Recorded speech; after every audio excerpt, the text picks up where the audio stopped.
station is a hoax. It's faked in the hull of an airplane performing parabolic flight in order to simulate zero gravity. All manned space travel is fake. No one has even been in low Earth orbit.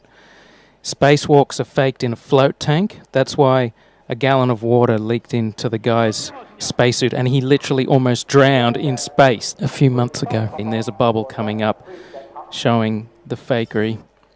Recently there was a National Geographic broadcast supposedly from space, and here's Soledad O'Brien as she flicks to the people in the International Space Station. Now have a look at their feet. There's stabilization bars, blue stabilization bars. The guy in the blue on the right, he's twisting slightly to the right and he lifts up his left knee in order to counteract that rotation. For every action there's an equal and opposite reaction. So he lifts up his left leg in order to counterbalance the rotation that comes from the uneven movement of the aircraft as it flies through the air. You can't help but experience these small movements. If this was a real spacecraft, there would be absolutely no movement whatsoever. It would be extremely unexpected and unwelcome if it moved in orbit. There are not a whole bunch of jets on the outside of the International Space Station constantly readjusting its orbit. That's not how things in orbit work. You put them in orbit, you get the exact trajectory, and they stay on track. Now, if you have a look at these two guys, they're using these blue stabilization bars constantly in order to steady themselves. Have a look at his feet adjust back and forth, and he's using that blue stabilization bar to try and stay steady.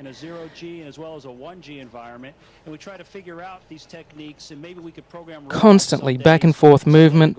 Now he starts to rotate slightly. His feet start to move to his right. Wow. So Rick, earlier Katie was giving me right there, and he lifts up his left leg to try and counterbalance the rotation. As he moves away from there, he moves forward. And once again, he hangs on to the bar on the side with his left hand to stabilize himself. This should not be happening in space. Now, this is the same thing sped up. Have a look at the two spheres. One of them is rotating. Through the force of precession, it doesn't move as much. But look at the one on the left. It should be moving in a straight line. Instead, it has this strange curved trajectory. This is not outer space. This is a hoax. And if they're going to fake one thing in outer space, the whole thing is fake. If the International Space Station was really available, they wouldn't go through all this. I mean to do a more in-depth video on this, and I will at some point. You can read more in the video description. I think what we're going to do is to just talk about numerous astronauts and cosmonauts over the years, right before they made their These guys are the latest three liars going up to, well, going nowhere actually, but they'll tell you they're going to the ISS. Keep an eye on the middle guy. Then the crew members received the traditional blessing. This guy is forever wiping his face and forever grabbing people and doing all kinds of stuff. These guys are supposed to be going to space, and if you recall back in the 60s when they pulled this hoax, remember they all had to be isolated and couldn't be touched. These guys are walking out of some shabby hotel. They're about to check out this guy with his hand in his pocket on the left. He's going to grab at this guy. He's going to shake his hand, and they both have like a bunch of filth or slime or whatever, so they wipe off their hand. They're like, yucky. I forgot I was supposed to. He reminds me of the guy from the Inspector Clouseau. Remember with the laughing gas? In Clouseau, I will kill you. And Reed Wiseman of NASA on the right. These guys aren't astronauts, man. Look at these guys fake grabbing at him. Look at them. They're not even grabbing at him. They're just putting their hand into the frame. They're making them look out to be like rock stars or something. Idiot. So anyways, recall, if you will. Okay, now they do the little touching family thing, and the little girl looks away. That's not my daddy. Here you can see the bust of Harding. No, I just find it funny. I find it real funny that they're in a room with a wooden floor and they're on a Persian rug. Okay, maybe Turkish, something. You get the point. Even maybe a nice Eastern Chinese. And they're putting together this suit, and they're calling it a space. And here he goes with the washing, his wiping and washing, and always for grabbing people. It's probably because he's sweating. You know what happens is when you dye your hair, and that was about 4.5 hours. The next day you're all sweaty because he over dyed it, so his scalp's sweating, and that's what's happening. As you can tell, he just dyed his hair. It's a horrible, Horrible dye job. All right, but that's not even the main point. The main point is nobody's going into space. Look at this. It looks like it's in some... So they have this equipment on rickety tables, on Persian rugs, whatever, in a room full of dust. And finally you see air masks, or not air masks, but just the face covers. But their hands are uncovered. Right? You do see all this is all a big joke. So now let's move forward to the... to where they're talking to their family, and they're putting these little suits into use. Thank you. All right. Poopy suits. Poopy suits. Poopy suits. Poopy suits. Poopy poopy poopy poopy poopy poopy poopy poopy suits. And at this point, you can see each of the crew members conducting those pressurization checks on their SOCA launch and entry suits. These again done to ensure the Yeah, you might want to go ahead and rethink that. integrity of all of the seals on the suits prior to the crew making their way to the launch pad. There's a woman coming up in the audience here. I want you to take a real good look at. Not that one. The one that's in the audience. She's going to be on the cell phone. We're going to grab a snapshot of her because I watched this twice and she looks very, very familiar to me. And I would like to bust it before I put this thing up. She's let me just show you. It's coming up soon. So anyways, each one of these clowns go through. Look, they're on another rug in this dirty old dusty room, pretending to get ready to go into space, room, don't you with know? the three cosmonauts, you'll see with all this high-tech equipment. Backup crew for tonight's launch. Right here. It's Anton Shkaplerov, Checking the Russian pressurized Space pressure Agency, suit Samantha Christopher Reddy, of the another Koborski European Space poopy Agency suits. astronaut, and NASA astronaut Terry Virg. Look how hard... No, watch this guy. Watch how hard he's pretending that he has to walk. And watch as this goes on. As this happens, these guys forget this is supposed to be hard to do. And they're going to start just moving their arms about and swinging around. In fact, when Baldy here pulls up his chair, he sees the third one go through this little hoax scenario, he'll just whip that chair under him like he's just stepping into a bar, man. Right here, that woman. And yeah, anyways, this is a side point, but that looks like a dead ringer for the character under plastic surgery, once known as Marcia Clark, the so-called O.J. Simpson prosecutor. She had some plastic surgery done, which is well known. That absolutely, to me, looks like the same character. So, of course, the O.J. Simpson trial, you knew that was a hoax, right? All of that stuff. That goes back to Capricorn 1. That goes back to the movie O.J. Simpson played in. The fake Mars landing, hoax, lie. Behind a protective pane of glass to maintain their quarantine status. See, it's all just a big joke. See how the thing's not even closed? Give me a break, son. European Space Agency officials, come on managers, now. Along with the friends and family. These are literally props, movie props. You can see that, right? These are movie props.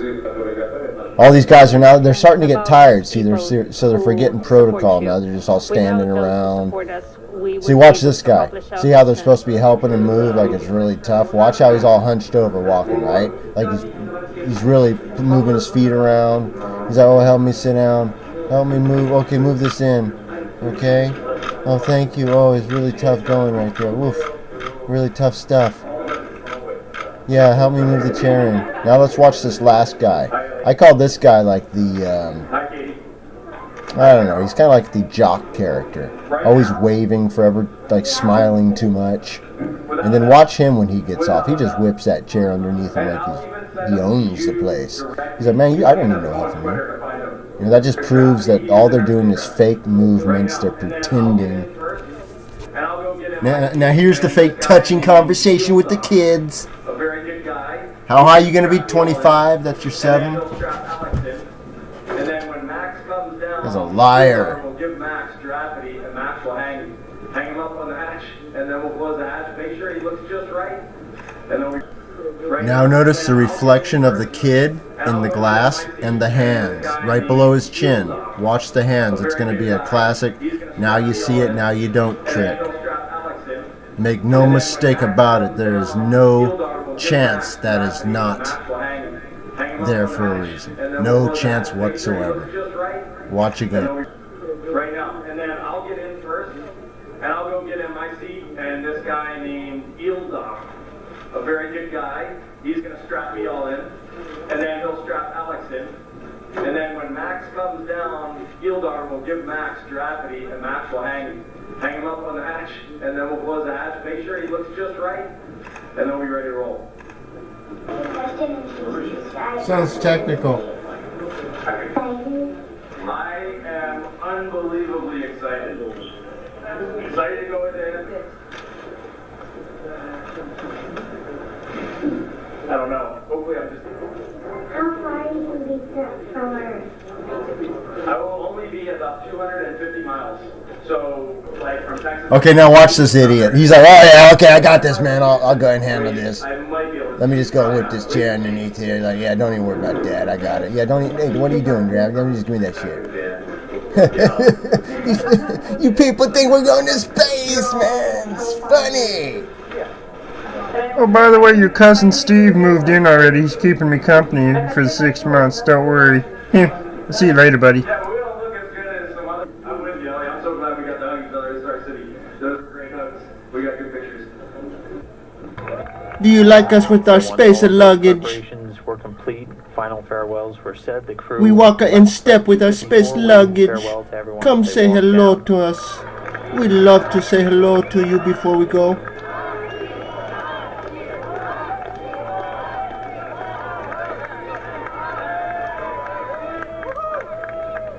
It's the same rent-a-mob that was back at the hotel. Now let's go ahead and break our quarantine once again. The crew of Expedition 4041 is ready. Give me that bare naked hand and give me those germs. Please, more germs. Crew speaking with the Russian space. Please, even more germs.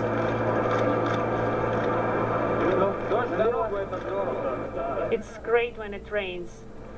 Whatever that means. It's good for the road. Maxim, good luck. Do you notice we got the poopy suits on? And again, with those farewells complete, the crew members boarding their bus at about 11:57 a.m. Central Time today for the ride over to launch pad number 1. That drive typically takes about 25 minutes. Oh, did they say The crew were 11:57? able Of to course. arrive at the That's pad your at double seven. 12:22 p.m. Central Time, so just this afternoon. Give me a for big us here in hug. Houston. Go ahead and give me more of your skin onto my clean suit.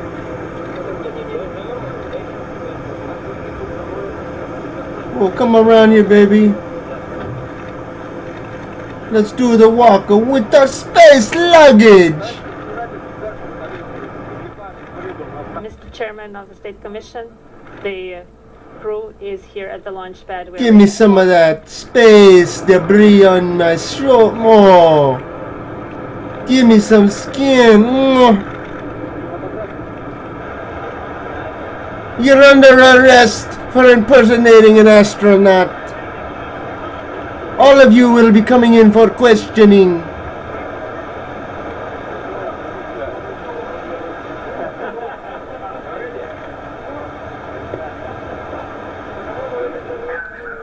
Now walk up to the top of the stairs and wave. Then we will cut to a different scene entirely and pretend you're going to the top. Thank you. Arrivederci! And with that, the 3 crew members waving goodbye at the With pad their and space boarding luggage. for the ride to the top of the Soyuz rocket in order to board into their Soyuz capsule. This is just at the beginning of the depancing of the space hoax. More's to come. All the best. And have a great flight. You are too. We don't go anywhere. We don't go into space. It's all a hoax. Look at us go around the corner, and then we will cut to a different version. See, all of a sudden, there we go. You never noticed nothing. You just do as we say, okay? Nobody go to space. Nobody. Hey, friends, let's take a look at something that was put up in 2006, that an incident that happened in 1996. Some scam by NASA. Apparently they wanted to take out the Orion's belt with some electronic device, and it's a joke. I mean, if you believe in NASA at all, then you'll buy this bullshit. But here we go. Overload of electrical energy fluctuating between 2 and 10 times that predicted due to inaccurate estimates in the electrical charge of the Earth's magnetic fields, ionosphere, and possibly space radiation, fried the tether conductor cable and it broke, severing it from the space shuttle. You hear that? The tether has broken at the boom. The tether has broken and is going away from us. Get it on the TV, Claude. Please get it on the TV. What a crock of shit. Copy. What a crock of shit. And flying objects. Yeah. Yeah, okay. Now we're going to buy this. 77 nautical miles This is so much shit, guys. Do you really believe this stuff? The crew can see the tether and see the satellite. It's beautiful. Yeah, ain't that a joke? Okay, now look at all this debris that's supposed to be flying around. How come we never see it in any other videos? All that debris just disappears. It's bullshit, guys. Get it? It's all this bullshit. View showing...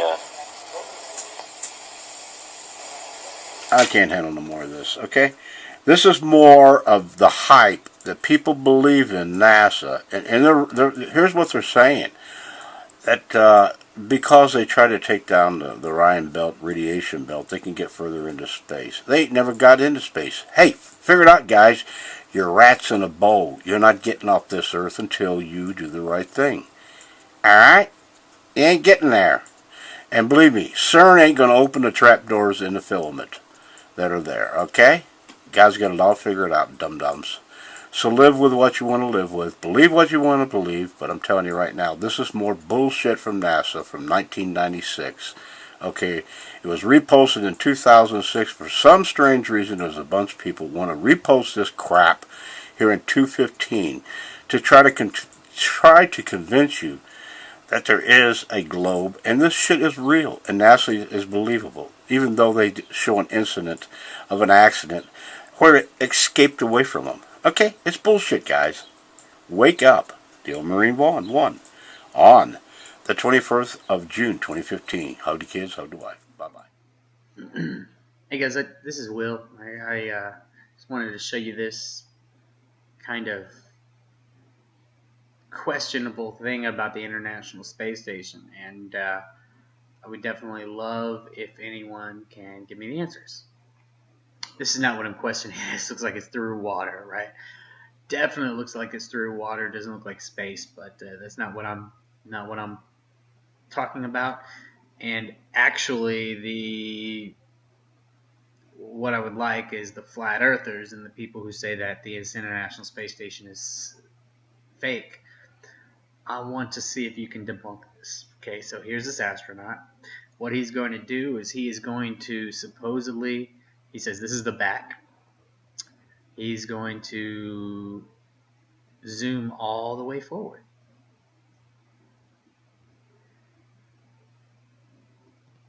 And I don't know how he's doing this. Okay, let me pause. There's a couple of different explanations for the International Space Station. They say, okay, well, it's under the water, and or they do shots and it's the back of the airplane and they're doing parabolic flight, or they're strung up and they are suspended. Well, with this movement through it, now it seems as if you can see underneath him. With this movement through him, it's longer than a parabolic flight. His movements don't act like he's underwater. Just doesn't make sense. So these normal explanations do not make sense. So is this proof that there are astronauts in the International Space Station in low Earth orbit? Or is this showing that there's a lie even larger than it? See right there. Okay, look, you just saw right there. It seems as if he goes past a mirror. Okay? And I don't think you can really see anything there. I just don't. I'm gonna. I mean, of course, if there would need to be a trolley system or something over this entire area.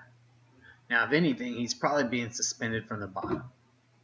I don't know. I don't have an explanation for this.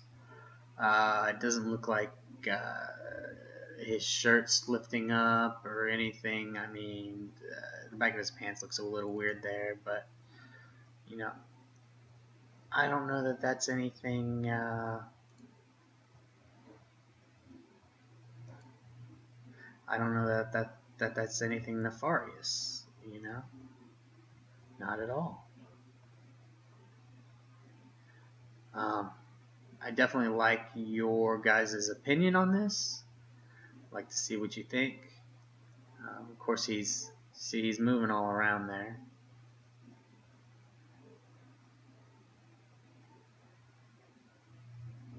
Definitely looks as if he's dragging himself through 0G. Now he says, look, we're at the front. Sorry, guys. Definitely appreciate that. I mean, you know, I appreciate your input on this, and I'd like to see what you think. You know, what do you think? Do you think he was... Do you think it was held up? Do you think this is legit? I love all viewpoints. Thanks, guys. Appreciate it. What the big picture is here, which we haven't actually talked about between us, is extraterrestrial involvement. You've got to be very careful about that. Just put the question bluntly, you know, most people, all the alternative media and a lot of people now, I mean, just look, go back to the 50s, right? If you ask the ordinary man in the street in Walthamstow in England whether he believes in aliens, he'd laugh his head off and go and get some pie and mash. If you ask him today, he may well say, yeah, there has got to be something. Because he's educated, knows that vast universe. And he's being conditioned by Hollywood movies and television series. Yeah, okay. Which is all part of what I mean, we are being prepared to come to terms with this. But not for the reasons you think. For what reasons? They're going to have nothing to do with us. They're there. If you, all right, the ETs are going to have... This called a spade. Yeah, they exist. There is no conjecture. They do. Yeah, there is stuff, but you know what? That's no big surprise to 50% of people, shall we say? Right. But that number's gone up, hasn't it? You know, more and more people realise. You know, more important. You know, NASA have got more and more slapdash about, and cannot because of the very thing they've created, the media monster behind trying to get money for the space race. Yes. Is still there from the 60s. Yes. And people, there is a lot of people that are very interested in it, and so because of that, cameras are on the shuttle. And because of the internet and various people that are clever with the internet, Mr. McKinnon, people like that, who I know very well. Did you know Gary McKinnon? I'll tell you a story about him later on. Off record? Yeah. That's a shame. Okay. All right. We're talking about cameras on the shuttle and people that are clever with computers. What I'm trying to say is, you can't, there's so many now. Yes. You can't keep your lid on everything. You're saying it's impossible to hide the reality. And there's a certain piece of video that is quite prevalent on the internet of a circular thing rolling behind a tether. Yes, I know that one. That's factual. Yes. A couple of miles across, but it's not a ship, and things aren't what you think they are out there. You should regard space more as an ocean. Okay. Yeah.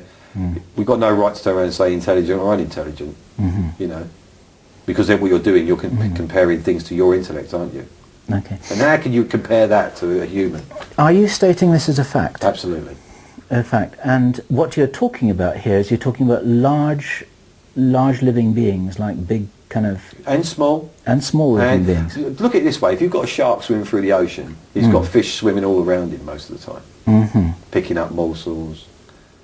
servicing him, and he doesn't eat them. They go right in his mouth. Yes, yes, yes. And come out. You know, that's a natural thing, yeah? Yeah. Is it so far-fetched for you to understand that that could be the situation out there? Okay.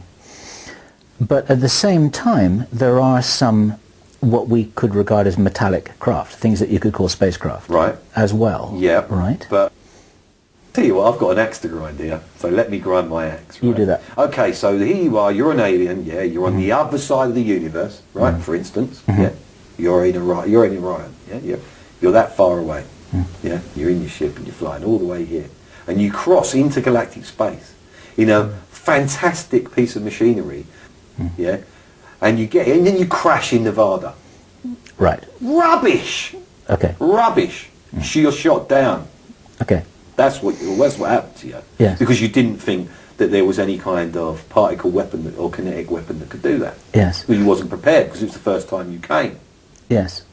It was got something to do with radar, wasn't it? They discovered that radar would actually do this. Yeah. Am I right? Well, it was quite an aggressive... It wasn't an accident. Okay. I've got you. So you're saying that the so-called crashes weren't crashes, they're actually offensive actions which and were discovered... I ask you to understand that because you don't cross intergalactic space and then crash in Nevada, do you? I understand that. You see, that's my axe there, so sorry, go on. I've got you, that's fine. So you're saying that initially there was a way of bringing the craft down that was discovered by accident, and then it was, more or less, and then it was fairly quickly... It was a deliberate attempt. Utilised. Amazing that it worked. Yes, right. And then when it did, so it's a lucky hit, and then they started to get focused about it. Yeah, well, they realised that it could be done, and then went down the avenue of trying to figure out how they done it and what actually did cause it, and they needed to look at the thing they brought down to do that. Yes, and then they educated them, so they became much better at it. Yes, because then you got the Americans mainly, I guess. Was it only the Americans? Or did this happen in every country? No, let's drop the borders and the nationalities. Okay. So then you got people who are pretty smart, who got their hands on this ET technology, and that was never part of the setup. That was never part of the plan, was it? It was never part of the plan. No. Okay. And what kind of problems has that caused? Well, you know what we're like. It's not caused... They want to go. We're going to be the visitors. So that's what the selection's about. Okay, it's about creating a sort of space crew, or a and remember, new... second hand, so. I understand that. A new breed of humanity who will be well equipped to go off into the cosmos, like the Crusaders. Yeah. Yeah, like the Crusaders. Like the Crusaders, and it's like you give. It's like you've got the spirit of the Crusaders, and you give them extraterrestrial technology to move with. There you go. And then... And are any of us in any doubt that we're going to start planet hopping within the next century? Are you actually in any doubt with the technologies available now? Because we're doing it with robots. Personally, I'm in no doubt at all that we've got a Mars base. Oh, right, okay. Is this something you've ever heard about? Yes. Okay. Can you say anything about that? No. All right. Okay. Do you want that off record? No. Okay. All right. Pieces are within the law so long as they're based upon facts, not advocacy. And I expect our agencies to adhere to that ruling, to that Justice Department opinion. This has been a long-standing practice of the federal government to use these types of videos. Agricultural Department, as I understand, has been using these videos for a long period of time. The Defense Department, other departments have been doing so. It's important that they be based upon the guidelines set out by the Justice Department. Now, I think it'd be helpful if local stations then disclose to their viewers if that's, that this was based upon a factual report and they chose to use it. But evidently in some cases that's not the case. So anyway. To guarantee that's happening by including that language in the prepackaged report. Yeah, I don't, look, oh, you mean a disclosure? I'm George W. Bush and I... Well, some way to make sure it couldn't air without the disclosure that you believe is so vital. Ken, I mean, there's a procedure that we're going to follow, and the local stations ought to, if there's a deep concern about that, ought to tell their viewers what they're watching. It's a fake. Hi guys, this is Gabriel. I was on Facebook and I saw this meme. It says Pluto is fake.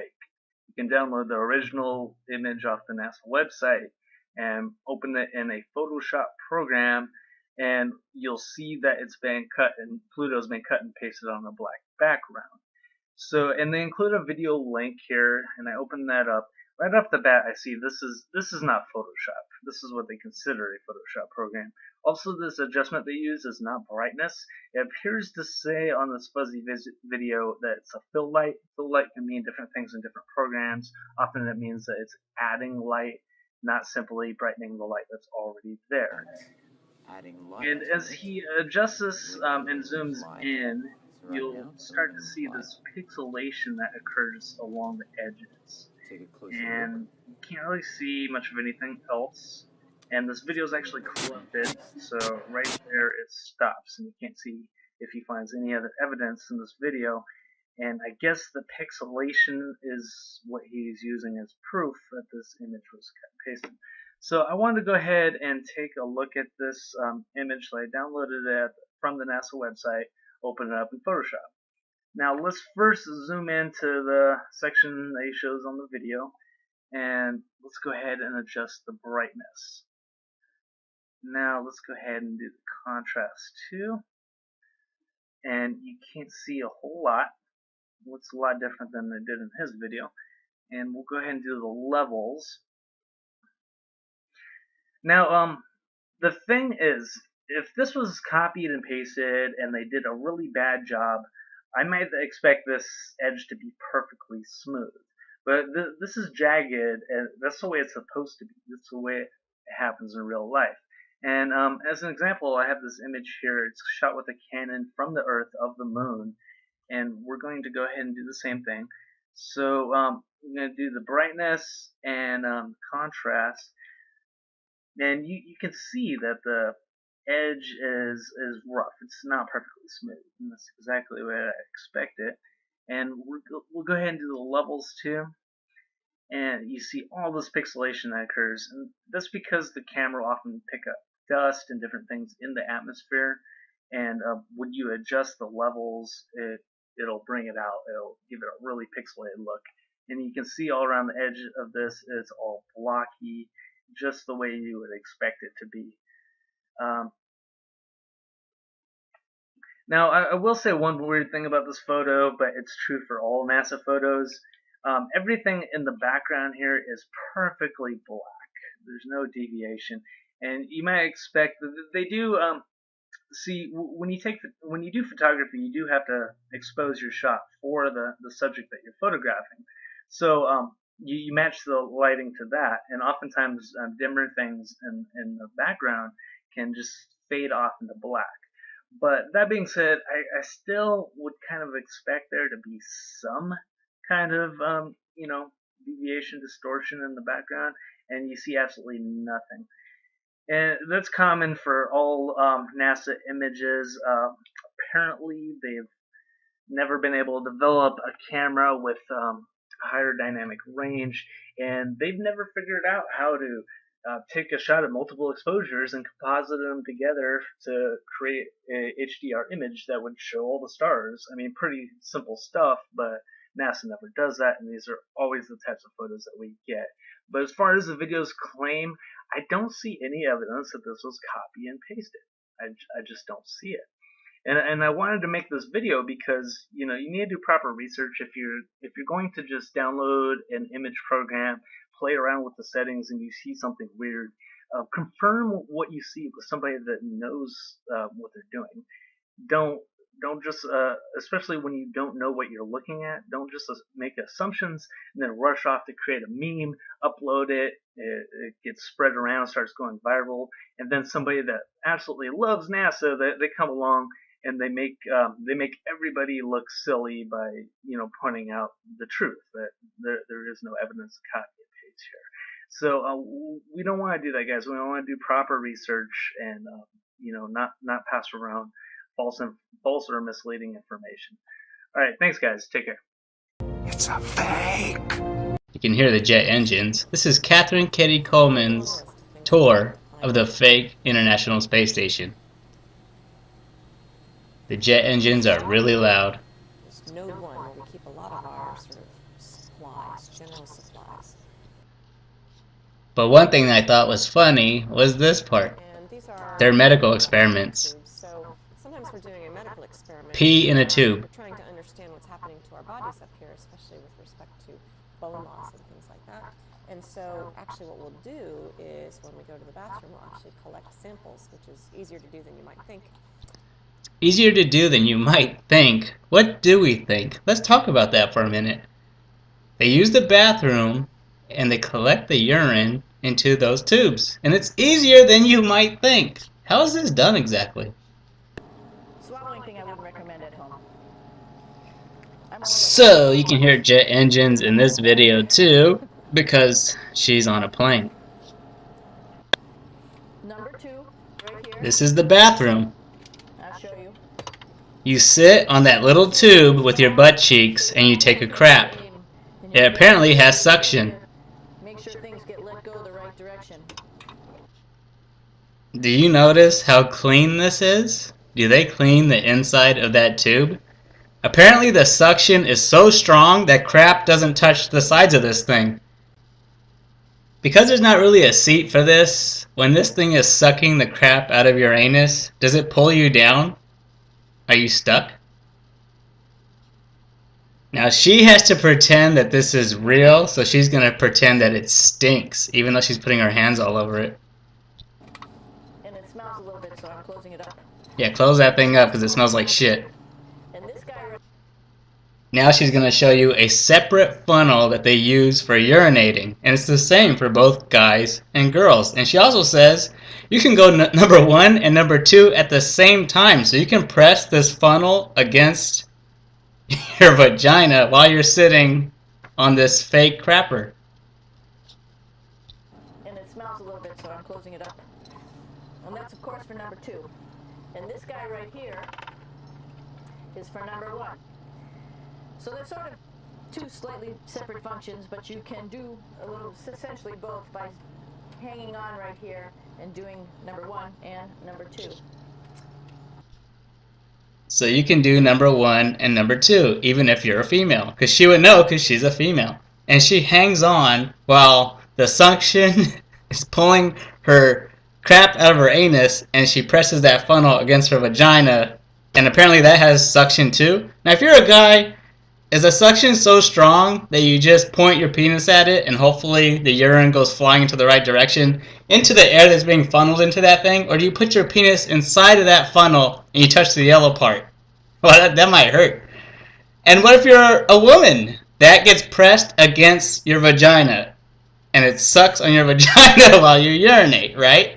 And this is both the same for guys and girls. Do they clean this thing afterwards? I just bring it up because she says these urine collection experiments are done easier than we might think. Well, what exactly do we think? We're not told how they do these things. So are we wrong in what we might think?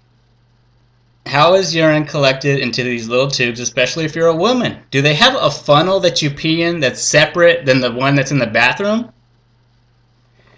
Do you press that against your vagina? Does it collect the urine that way? It pulls air and urine into a compartment, and then it separates this air and urine, and it puts the urine into these little tubes, and it's easier than we might think. Does each woman get a different funnel for her vagina? Is it different for guys? They're worried about bone loss because they're in 0G and they have to maintain their heart rate and have to constantly work out even though they can't shower and they only take sponge baths. But how does the funnel against the vagina work? Because you know, if you're a woman and you're using the restroom, you might have to wipe front to back. I know there's some women that spread the lips and they're pretty skilled at peeing into the toilet standing up. That's a skill that some women have. It's pretty funny. They could be in the restroom standing and their feet are pointing the different way. And women can be freaked out like, what in the fuck? Is that a transgender? But yeah. Doesn't the funnel have to go against the vagina? How are you peeing into that funnel? And why is it universal? Why is it unisex? How are you collecting these urine samples? Why is your hair permed? Do they shave their legs? They don't have to shave their legs? Why would you go to outer space with a full set of hair when you can't shower properly? How many times a day are you taking sponge baths since you constantly have to work out to maintain your heart rate? See, we have a lot of questions, but we can't get the answers from NASA because they will not answer the public's questions. Hell, while we're on the subject of questions, let's ask some more questions. Truth Media Revolution uploaded this video about NASA's latest picture of Earth from space. Over 40 years due, but we finally got one. The whole Earth. NASA releases its first unstitched image since 1972. And it matches the Apollo quality photos of Earth from space that are supposed to be genuine photography. Over 40 years and we finally get a real picture of the Earth from space that is not a composite. And the quality of this image matches perfectly with the Apollo missions. Even though that was taken with a Hasselblad camera using film, and this is supposed to be taken from a geostationary satellite that's there all day long, so this didn't have to take over 40 years to get a real image because these satellites have always been there, right? Satellites are old technology. And is this a digital camera? Why is the photography the exact same as the Apollo missions, which used film? Did they attach a Hasselblad camera to this satellite for this image? Where are the pictures of Earth from space if these satellites are sitting there all day long and all you have to do is press a button? You can have cameras in space, can't you? There should be thousands, if not millions of pictures, beautiful images of Earth from space. Everybody knows David Johnson. I left an important comment. Let's see if the public can think about what they're being told. People need to use their brains. They can do it despite the brainwashing. You can find some fake videos of the Earth recorded from geostationary orbit. They're on the Dish Network. They're shown to the public. They're ridiculous. The moon doesn't even follow the proper orbit. They're fake. They show you how far out these geostationary satellites are supposed to be as well. You can look at them. Look how far away those are from the planet. You can have cameras in space, both digital and cameras that use film, like in the Apollo missions, so we are led to believe. SpaceX released an image of Earth from space, and they only showed the public one image. Supposedly, this was digital. It looked like shit. Why would you only take one picture of the Earth from space if you sent something away from the planet? Especially if it's digital. It's not like they're using film. They can take pictures all day long. They can even take video. But no, we get one fake fucking image from SpaceX, and it looks like absolute shit. And supposedly it was digital. That's all they can afford. People believe in satellites. So there are thousands of satellites, right? This is what people believe. So for decades now, there should be thousands of beautiful pictures of Earth from space. At least thousands. They would actually look beautiful too, but when you type Earth from space in an image search, all you get is crap. Come on, people. All they have to do is push a button, right? In the real world, if NASA was legitimate science, when you search for images of the Earth from space, you wouldn't see repeats and quote-unquote composites, which they had to make, 40-year-old Apollo images, and cartoons over and over and over again. These images are repeated. They don't just come up, these stupid images. They are repeatedly showing up in the images as you scroll down. You don't even have thousands of fake images of Earth from space that should exist. They should be making these. They would all be fake, but they would exist. The fake images don't even exist. There's supposed to be thousands of satellites, and they're in geostationary orbit as well. That means there could be millions of beautiful pictures of Earth from space by now. Imagine this photography. They don't all have to look like the Apollo missions. You can do various photography. You can have the sun and moon in the pictures. No, we don't get that. And the reason they do not exist is because NASA is complete fraud. They don't even do any work in the solar system. It's all bullshit. They're going to claim that they have found life in the universe in the future, too. Are you going to believe that? Or are you going to say enough is enough and do something about this bullshit? Start looking at evidence and stop being lied to. You're lied to every single day of your life. Learn about the criminal global control that is running our lives and destroying our rights. It's a fake. For you guys that understand that NASA is complete bullshit, I suggest you go to Science Friday, to the article where it's creating Earth, and download this video. It is very important because this composite is being overused, just like the Apollo 17 image. And it's ridiculous. People need to understand that not only are they not looking at a real picture of Earth, and they're being shown this thing all the time, but real pictures of the Earth from space don't exist. This video is still on the internet, so it's pretty important. I think you should download it. Maybe you could do commentary over it. And so this video isn't so short, I'll just upload one of my rants. It's all fucked up at the end. I don't know what happened to the audio. But yeah, this is a rant that just wasn't very good. But I do go over that stupid composite in this video. Yahoo News is a complete joke. Here are two articles back to back. One from GameStop, one from BGR News about Grand Theft Auto 5. Here's an article about NASA's moonwalking Apollo astronauts. Where are they now? Hey, where are they now? Let's do a thought experiment. See if you can read this and figure out what's going on. NASA landed 6 missions and 12 astronauts on the moon during the Apollo program. 6 others remained in lunar orbit aboard their Apollo spacecraft. Space.com. We went to the moon and landed on the moon 6 different times. In a 4-year period, 1969 through 1972. And we don't go back. We went to the moon and we landed safely and we came back. And we didn't die from radiation poisoning. We did this with 60s technology. The 1960s, we went to the moon. The last time we did this was in 1972. In 2022, it's going to become 50 years since all of this. 50. We went to the moon with 1960s technology, and we don't go back. And Russia was in a space race with us, and they never sent anyone to go to the moon, even though we went 6 times in 4 years and demonstrated how safe it is. And we don't go back either. Now, man has landed on the moon 6 times in 4 years, and nobody ever talks about sending the first female astronaut to the moon. And you're supposed to believe there's fucking feminists out there. Where are the goddamn feminists writing letters to NASA? Don't you want the first female astronaut on the moon? Why doesn't Russia get a team of women and send these bitches to the moon? They could have the first female cosmonaut on the moon, and it would make history. We did it with 60s technology. It ended in 1972, and nobody goes back. And what's the deal? Here's a fucking article. Let's read it. Only a handful of men have stood on the moon and looked up at Earth. NASA landed 6 missions and 12 astronauts on the moon during the Apollo program. 6 others remained in lunar orbit aboard their Apollo spacecraft command modules. One mission, Apollo 13, was aborted.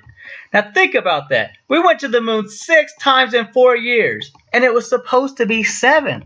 We were supposed to have gone to the moon 7 times in a 4-year period. Oh, with the fucking Apollo 13 story. Yeah, that goddamn number, 13. Yeah, we just didn't make it that time.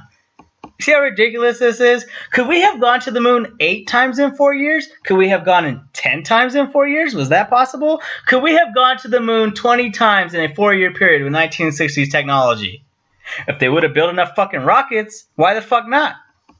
And we don't go back, and nobody has a problem with this. Did you know that out of those 6 times they landed on the moon, they drove 3 separate times on the moon? Did you know that? They're driving around on the moon. And this shit is still supposed to be on the moon. And the moon is supposed to be lacking in atmosphere. Can you imagine on Earth if you had flags in the sun that were never maintained? And this fucking buggy? What would happen to it? What would the sun do to this equipment? And they tell you this shit is still on the moon. The moon isn't supposed to have an atmosphere. What do you think the sun would do to something like that? Why doesn't anybody get a telescope and look at the flags on the moon? There's supposed to be fucking 6 of them.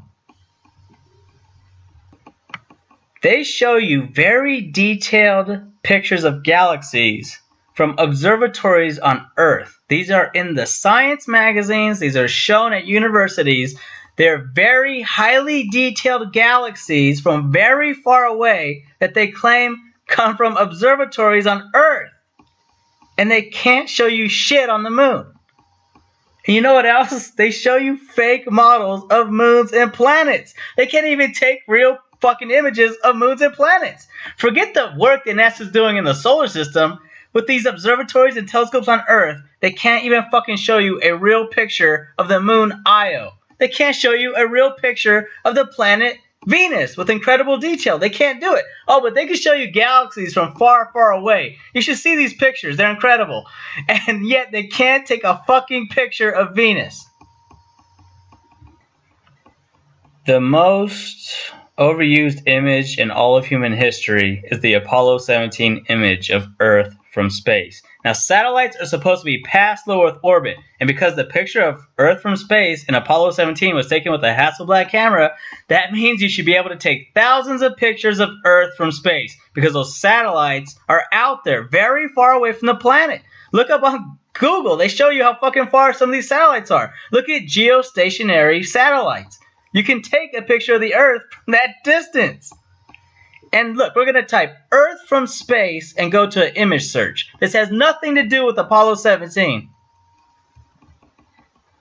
Well, the results are different nowadays. There's a lot of other crap that comes up. But there it is, Apollo 17. This picture is in every single science book, not only in the United States, but all over the world. If you open up a science book, you're going to see this fucking picture in it. It's from the 70s. You also get computer graphics. Now, when you type Earth from space in the image search, wouldn't you want to see real pictures of the Earth from space? And if they existed, why would you ever substitute that for anything else? And look at this. This is not a picture of Earth from space. And it's in NASA's Blue Marble series. Did you know that NASA has a Blue Marble series and they don't even have fucking pictures of the Earth from space in it? Well, we're at the bottom. I could click on show more images, but look, here's a composite, NASA's composite. They admit this is not an actual picture of Earth from space. Oh, it's used in a YouTube video, Earth from Space HD, Nova. And I've seen documentaries where this image keeps coming up. And it's ridiculous. They made it. They show you how they make that image. I was scrolling up to show you more of that composite, and here's the Apollo 17 image now. Somebody manipulated it a bit in a paint program. It's still the Apollo 17 image. It looks different. What is up with the people that they can't figure out that there's no pictures of Earth from space? You have any idea how many times this image has been modified? It's fucking insanity. There's supposed to be billions of people on this planet. Why can't they figure out that there's no pictures of Earth from space? This is obviously not real. This is another composite. It's probably in NASA's Blue Marble series. Again, why would you ever use this? Why would you ever substitute real pictures of the Earth for computer graphics? Here's that composite. Look at this douche nozzle. He's like, yay, we get to fool the world some more. How rare is the Earth? How rare are pictures of the fucking Earth? This is supposed to be a real image of Earth from space. That is supposed to be real. And it's fake. Okay, Earth from space. $24.99 on Blu-ray. Nova. They use NASA's composite. This is actually replacing the Apollo 17 image of Earth from space. They still use Apollo 17 in the news today when they're not even talking about Apollo 17. They use it to represent the Earth. It's from the 70s. You've been seeing it your entire life. And NASA made this image, and now they're starting to use this all the time. Why is this on a fucking DVD talking about Earth from space, and it's not even a real picture?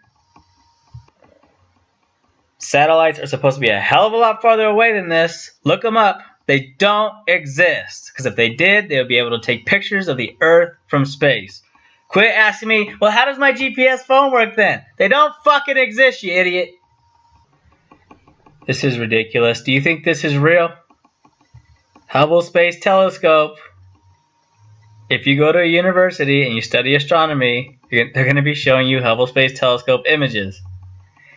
The Hubble Space Telescope had fake underwater spacewalks done on it because NASA does their spacewalks underwater. You can even catch bubbles in the water.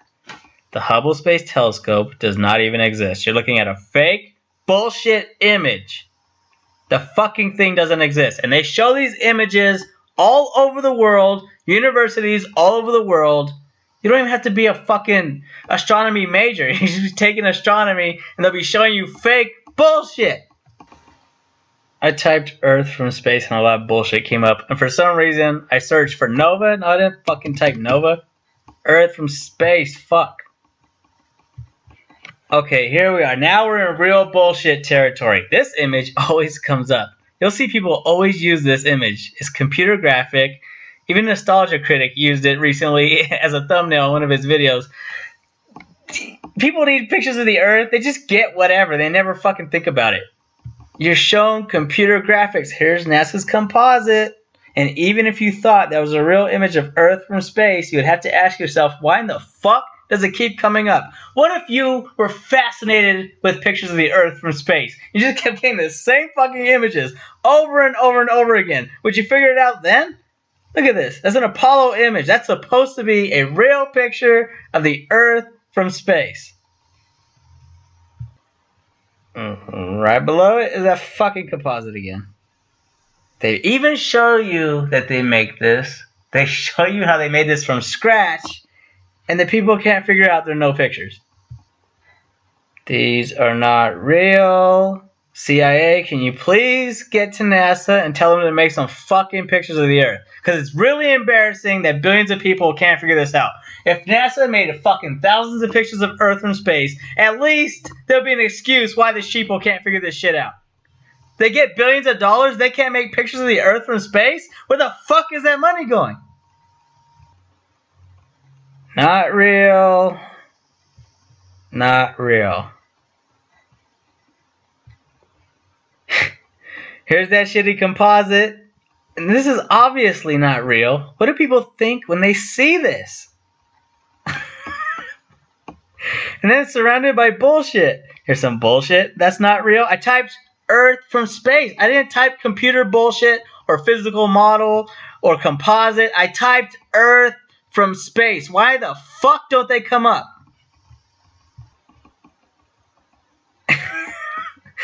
Brainwashed your entire life. The Apollo 17 image of Earth from space is literally in every single science book, and people can't figure it out. Now you see this composite that keeps coming up? Here it is again.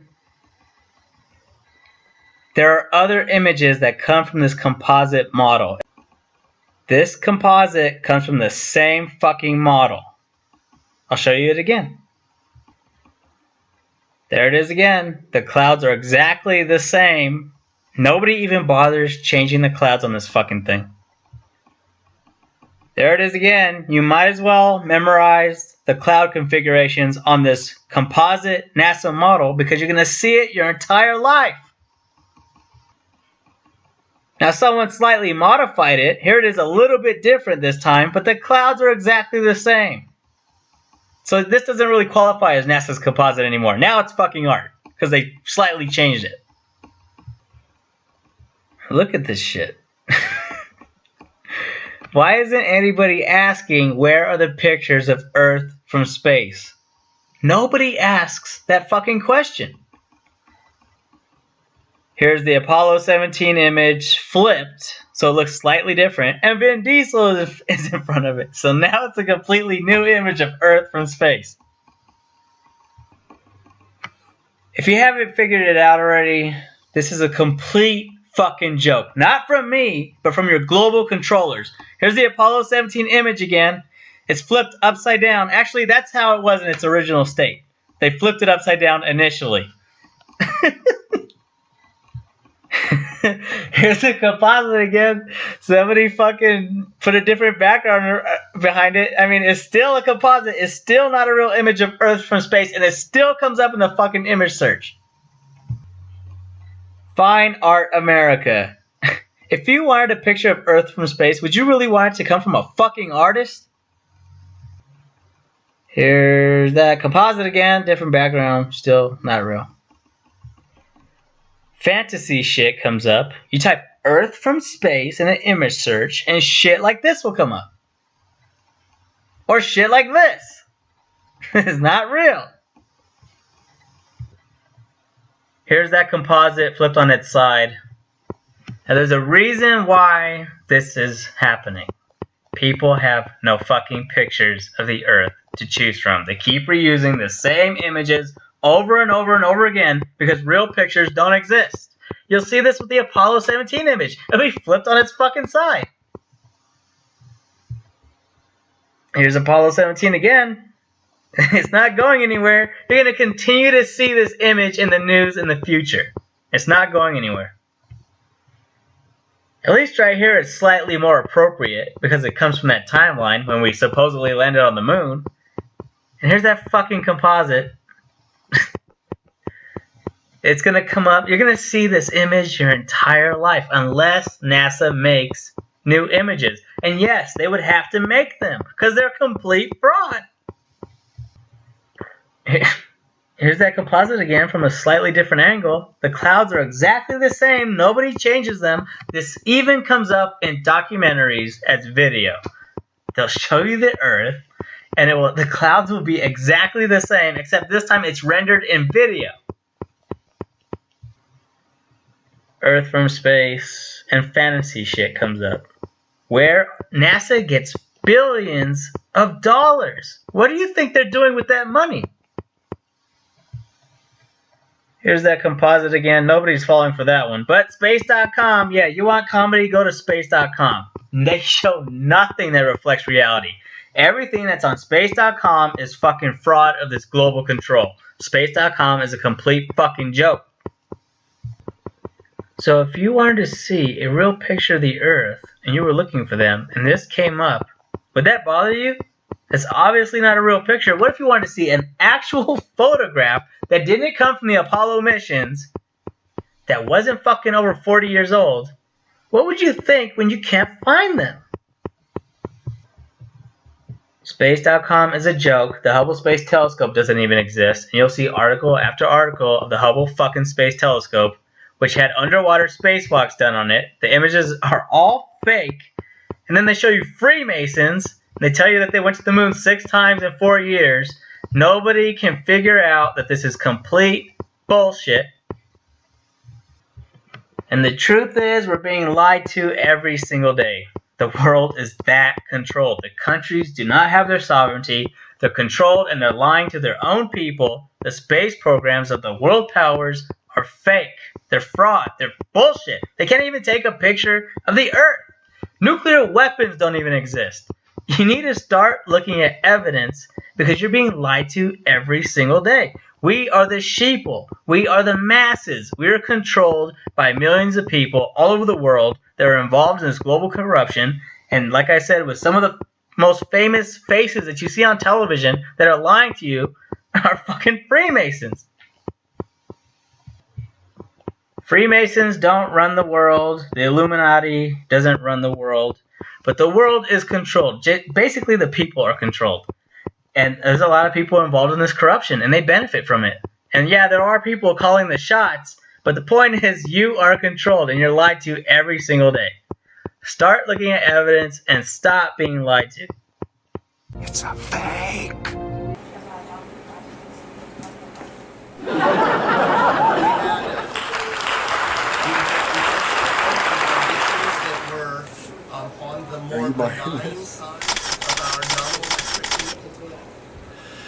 Someone else?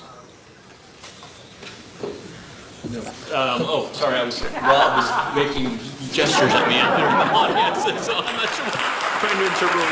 I mean, I think the thing is, so the kinds of I didn't have a specific activity or a thing, like John said, that inspired me, but so much as being able to do problem solving, right? And the thing that we do here, and NASA does, and JPL does, is we solve problems. And we solve problems that involve, obviously very state-of-the-art activities, but also things that require large teams of people working together in a really intimate way that is really different, I think, than almost any other human endeavor. It's amazing to solve a problem as complicated as landing on the surface of Mars, where you're utterly dependent on, a team of 100 or 200 or 1,000 other people to do their parts and to do it to solve their problems. With the Aerotech News and Review up in Lancaster, what am I really seeing in that photo that is behind you?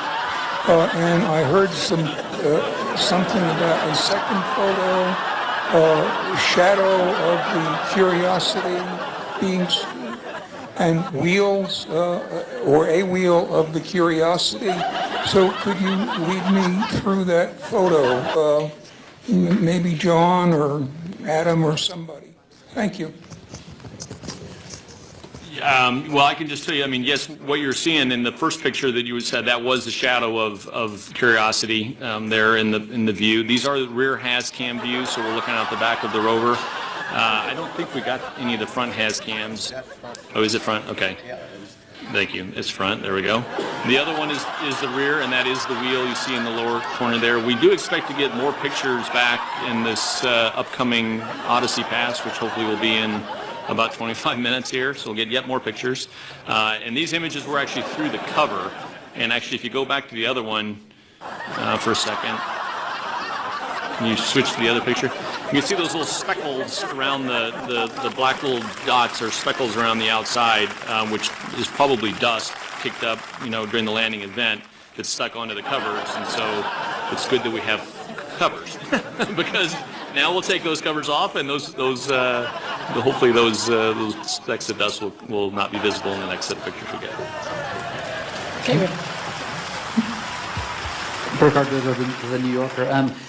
I may be imagining this, but the one time during the landing the temperature seemed to drop in the room was when Adam asked for OD 278, and they said, no, we only have 277. What was happening, or was it anything of significance? Double cheeseburger? Triple cheese? Double? Double cheese, next. Can I have fries with that? No fries, no fries. Chips, no Coke, Pepsi. Cheeseburger, double the best. No. We are, as we're coming in, the navigators are continuing to make OD's orbital determination, where the spacecraft is, and updating, and they all have numbers, an estimate, an estimate, an estimate. And they get better as Mars grabs us, and the pull of Mars reduce some of the inherent uncertainty in that estimate. While that's going on, while EDL is happening, in the EDL war room in a different building, we were seeing us on the campus, the flight dynamics team is running simulations to the ground with our simulation tool based on those updated ODs. And so I'd seen that OD at 228 come up, and I was asking if they had that, because I had it, and they didn't have it over there yet, and they hadn't started it. That was what that was about.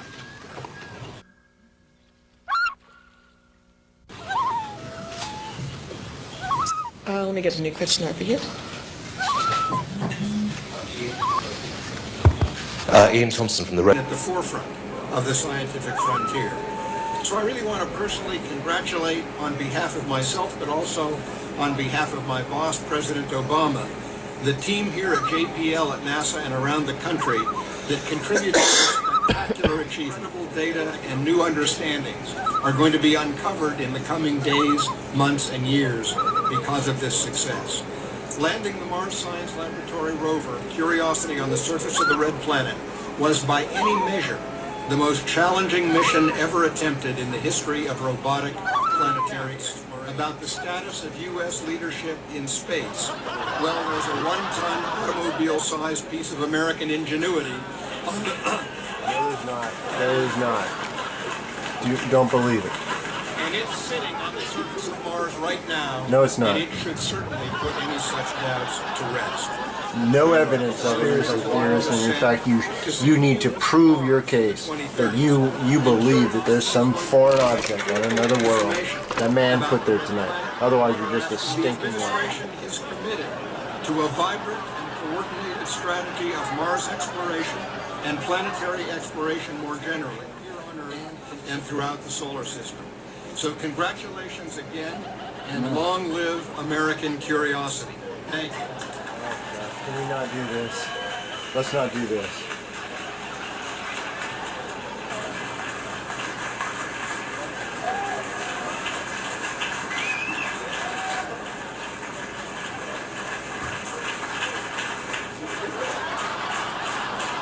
And while that reaches out and explores and conquers and engineers, we are theorists, pioneers, and that's reflected in the activities and actions and results of tonight. So I want to say thank you to the blue shirts. Groups of folks that I'd like to thank, and I think we all are thankful for. Certainly, the drama of us all being able to experience it together comes through the efforts of the Odyssey project and the Odyssey spacecraft and that team being able to get that bent pipe UHF telemetry to us.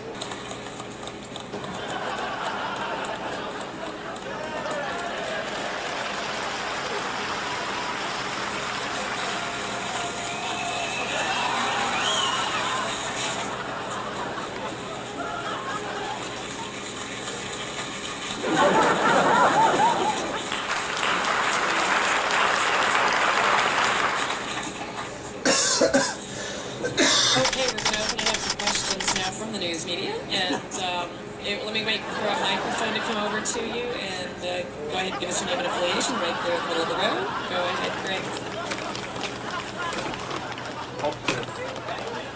American space. And tell us about the landing. Good question. All right, Greg.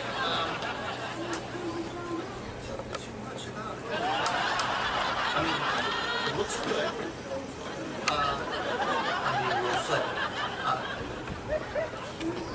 In short, it looks extremely clean. We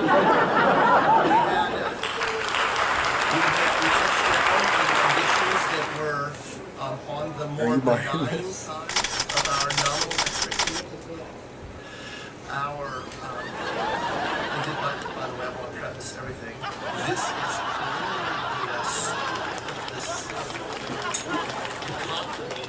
the control room during the celebration, right?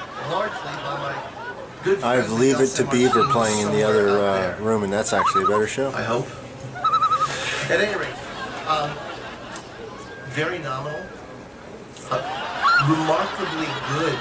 Our navigation error was on the low side of our expectation, which meant that we probably had a good alignment between the celestial center sensors and the inertial sensors. Man, do you think that he should have expected at least that first question? You claim that you go to Mars, and you're not even ready for the question, hey, what was it like to land on Mars? We landed with 140 kilograms of fuel reserves. Which means nothing. 400 kilos that we carried. And we're going to Ben worked quite diligently in stretching the tanks at my insistence because I was worried we wouldn't have enough fuel. And so Can we go over how you did that exactly? Exactly. Send us the data. It looked good and clean. And it looks, at least by my eyeball, that we landed in a nice flat spot. Beautiful. Really beautiful. Shetty Jordan standing for Miles O'Brien with PBS News. That was a terrible answer. What? You look more attractive than mine. I won't tell him that, Adam. Okay. I think he heard it. What? Wait, what? I have to ask you, what kind of file type? Can you tell us about the image file type and compression that was used to send this very important couple of thumbnails back from Mars? Yes, unfortunately, I absolutely cannot. If Justin Mackey is in the room, or there's a couple other people on the team who deal with that, I couldn't tell you. Sorry. Okay, going across the top here. Let me just wait for my printer. Right there, thank you. Hi, Sally Rail with Planetary Society, and this is for Adam. Two very quick questions. Well, first one's quick. Are you going to call your daughter Curiosity? Next question. Television. The unmanned spaceflight website has coordinates for the landing that go down to something like 5 decimal points. I just wanted to confirm with you that you do have those sort of coordinates. And am I reading those coordinates correctly when I see that it looks as though you've landed within 500 meters of the skirt around the mountain? That, I mean, you're really very close to the mountain at the closer end in the landing ellipse, and possibly within striking distance of the phyllosilicate trench. I can't confirm that. My estimate, I'm looking for somebody, yes. There's somebody in the audience here who has that in the tip of their noggin. We should have soon that estimate, but I don't have it to 5 decimal places. We wouldn't report it to that because we're certain that we don't know it to that. And I don't know what the unmannedspaceflight.com estimate is. Yeah, there's a team of people that are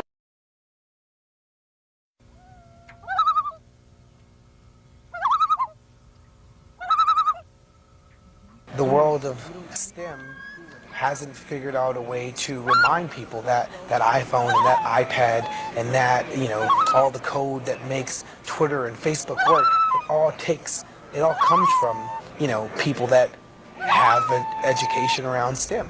So you get involved in stuff like FIRST Robotics. We have footage of you being a part of that whole experience and getting art sat on top of it. So now that we have all these new tools, we have to create a new marriage between art, science, technology, engineering, and mathematics, and that is called STEAM, S-T-A-M. So that's what I want to put that A in that STEM to create some steam. All right, well, while you're here, I understand you wanted to do a shout out. A shout out? A shout out to some of the kids out there? Oh, a shout out. A shout out to some of the kids out there? Oh, a shout out. A shout out to some of the kids out there? Oh, a shout out. A shout out to some of the kids out there? Oh yes, I want to shout out to all the kids that joined up in Boyle Heights for my I Am College track program. So we're here in the Surface MSA, and the Surface MSA is the control room for surface operations, just like we had the control room where we're just watching for cruise operations. And basically after launch, while the cruise team was flying the mission to Mars, the surface team was getting ready for surface operations, practicing, learning how to operate the rover on the surface, writing new software for the surface operation, and doing all of that testing and training here in this room. And we wanted to have a separate facility so that we didn't get in the way of crews, and crews didn't get in the way of surface. So this team will take care of figuring out all the commands and sending those commands up to Curiosity from here on out. That's right. Everything's going to run from this room, and we're going to be here for about 3 months. And then if we get good enough at it, we're going to send a lot of our scientists back to their home institutions, and they can do a lot of it by remote Peloton and by web services, things like that. But for the next few months, we're all going to be here, all hundreds of people operating the rover every day. So tell us what we're here for tonight, the downlink. We did have a downlink during the actual landing, and this is another one. This one happened, just about now? It's about now. And so they're recording all the EDL events and then transmitting that back to the Earth. Right, and that's how come we're able to hear the great commentary that Al Chen was saying. He was reading the telemetry that Odyssey was sending. Now, Odyssey flies over Mars, or points on Mars about every 2 hours. So now it's about 2 hours later after EDL, and Odyssey's going to fly over Curiosity again. Now, so Mars has rotated. It's not the best for communications, but it should be good enough to give us another update on the rover health. make sure that the rover is still happy and safe on the surface, and that a couple of key events that we think are important have happened. Fire some pyro devices to release the arm mechanisms and other parts of the rover that we need on surface.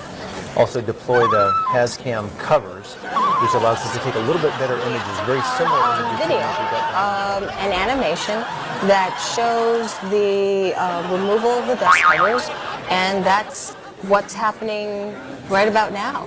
That's right. Do we have the... Okay, it may be coming or it may not. Oh. But basically we have two clear covers on the HazCam, so it may not be obvious to folks at home that the pictures that we've seen so far are actually taken through those covers. But if you look carefully, you see a little bit of view from those covers. So we get rid of those covers, and we can take those images again, front and rear. And we also have downsampled those. We've compressed those images a little bit so that we haven't seen the full quality of those photos yet. But we're going to send back a little bit higher quality photo on this pass. So get rid of the cover and send a better quality image down to the earth. All right. I hear Jessica Samuels speaking right now, flight director, and we're going to take a break and listen in. It is a low elevation pass, and it is not necessarily expected to be a lot of data points.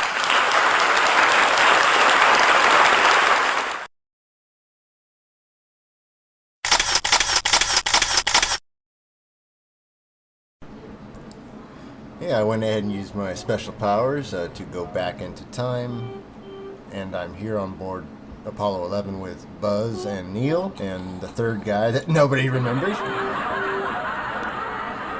No, I'm just kidding, man. Go ahead and take it easy over there. No, seriously. Phil Collins, everyone. Phil Collins.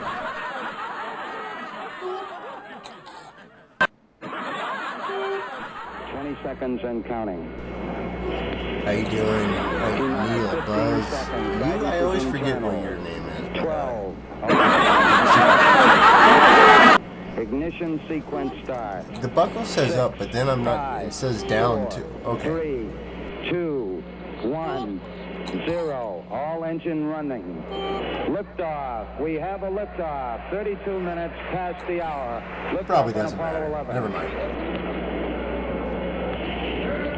Tower cleared. We got a roll program. Hey, this is a pop-up mission control. Go ahead and roll to the side over Roger and out. Roger, you seem to be tilted to your right. Plus 30 seconds. Hey, Dave, did you go ahead and send up that pound? Hey, Pompo, I can't talk about that right now. I'll talk about it later once I get up. Roger. Hey, what's the switch to, guys? Roger. The same from 2001. Docking procedure Alpha. Roger. Window, right? Roger. Go for station, Capcom. Confirm and board out, Roger. Hey, Neil, go ahead and bust the move on that thruster. Staging plan. Over. Roger. Roger. Flight final trajectory confirmed staging. Roger. Flight boosted in, board out was way early. Okay. Flight confirmed. I'm down. Roger. Boost, you don't see any problem with that, negative, not right now, flight. Quadrant of the lower left. Go for station, Capcom. Roger that. Landing now. Confirm and board out. Fire the thruster. Massive thruster burst. Staging plan. Fired. Flight final trajectory confirmed Sound staging. being heard. Roger. Flight boosted in, board out was way early. Okay. Flight confirmed. I'm down. This moon landing sucks. Boost, you don't see any problem with that, do you? Negative, not right now, flight. This is NASA. Go ahead. Papa, Mission Control. Go ahead. yeah, NASA, Roll we to can't the seem side to over find the Roger moon. and out. Sir, are you calling Nassau City Council? Roger, This you is seem to be Nassau, tilted to Nebraska. your right. Oh no, sorry, I was calling NASA. NASA, over, Roger. By the way, in Nebraska, clear the line. Hey, Dave, did you go ahead and send Roger, that pound? NASA. Hey, Pompo, I can't talk about that right now. Roger. I'll talk about it later once I get up. Is this the moon? Roger. Oh, that's wonderful, Roger. Just steady your cam.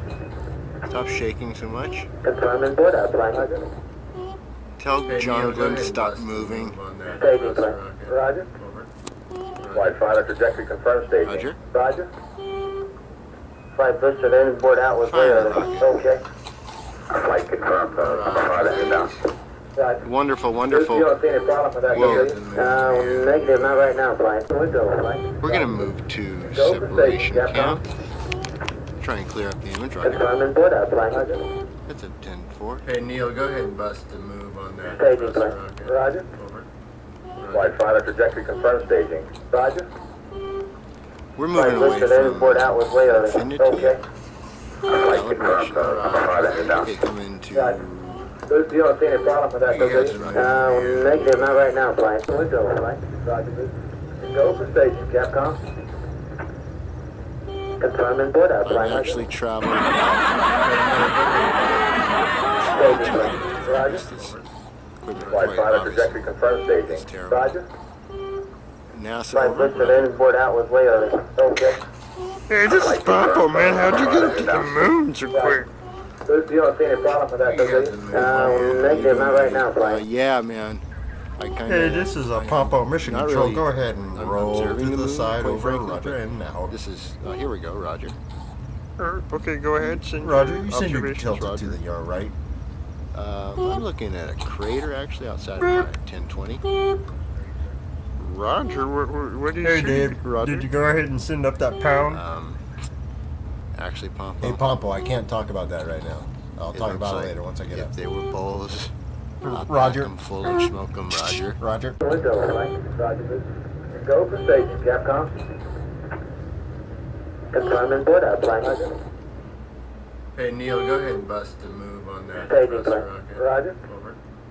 Flight 5, trajectory confirmed staging. Roger. Flight boosted in, board out was... Go for staging, Capcom.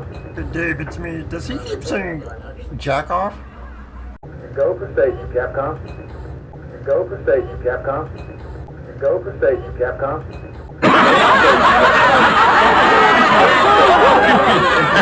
It's a fake.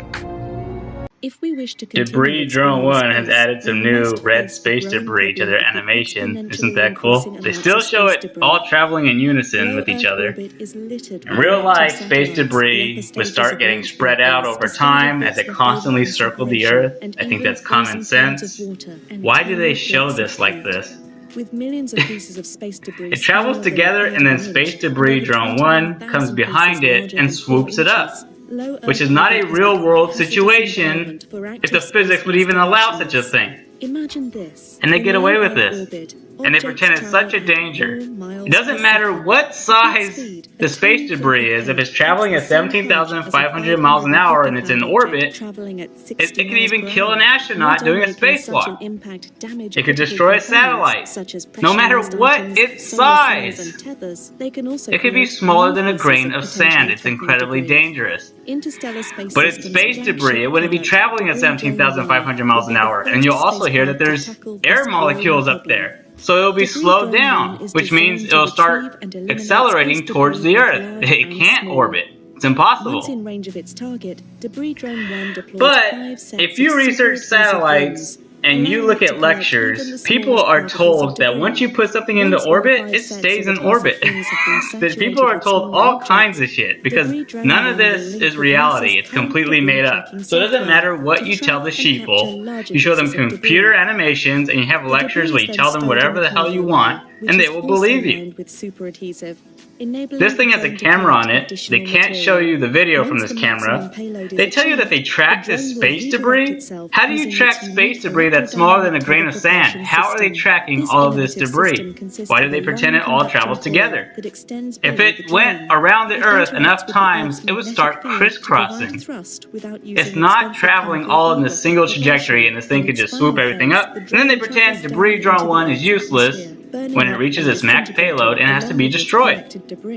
There it is being destroyed. So they have to send multiple Debris Drone 1s into space with their little claw and treat it like a video game, and they grab the space debris and they put it in a box. And they can't show you video of this operation because it's bullshit. Adults are perfectly fine believing in computer animations, and that's all they'll get. It shows the Earth surrounded by a shell The of public space trash are that being has told accumulated over the years. really crazy When they go to leave shit. the planet, they have to break Doesn't it. even make Maybe sense. that There's far off the contradictions. space environment looks like. Learn about Freemasons that are used to lie to you every day. Learn of the Jesuit order. There's even profound fraud in science. Slingsat may be just the one for the job. Slingsat. The basic idea behind Slingsat. What if this thing is that collides a with debris drone 1? that collects debris at the ends of adjustable. How is this thing in operation? Adjusting the length Does of this the thing have a signs camera on it? Can we see video of this? also Or is this determines the all that the ejection public will get? speed. Setting the ejection angle is just a matter of timing when. Does anyone have a problem with this? You think NASA does science, but you don't have a problem with this animation? And satellites are old technology in geostationary orbit, thousands of satellites. They can take pictures all day long. There could be millions of pictures of Earth from space, but you get fake shit repeatedly, the same images over and over again. And then the Slingsat satellite. You believe this is real? You believe this is science? You believe in space debris? Stop believing in shit. Learn real facts for once so you can start spotting the bullshit. Because the lies are incredible and they never end. And this will go on for decades more. I can't imagine them faking a Mars mission, but they might actually do it. And the truth is, NASA does nothing in space. Nobody is doing anything in space. The world governments are corrupt, controlled, leaders are installed. You have the illusion of choice. And this is all bullshit. Nobody is doing anything in space. Satellites are a joke. Research satellites. Write the science down for yourself. Know how they function, because you can't do that. They have contradictions. They have different stories. You're not going to be able to know how satellites function. You're going to have to pick and choose what information you're going to believe in. This is all bullshit. It's a fake. If there's one thing I've learned, there's very few people that actually want to be told the truth. Very few. They want to be told something that is in line with what they think, therefore they can run around talking nonsense. That plane's not there. That's a Photoshop. You can see that. Now moving to when they show it to you in the air, you can see that that's a hologram. You can see that that is a hologram, just like the moon, just like almost everything else you're going to see up in the sky that you think is outer space or something, a phenomenon or a meteor, any of that. That's all going to be shown to you, just like this, as a hologram, because that's a big screen up there. What do you think that cloudy substance is for? All right, it reflects the light and shows you whatever you want to see. So I'll keep this basic. If you walk away from this video saying anything different than what you heard, you're a liar, straight up. Live with that. Bye.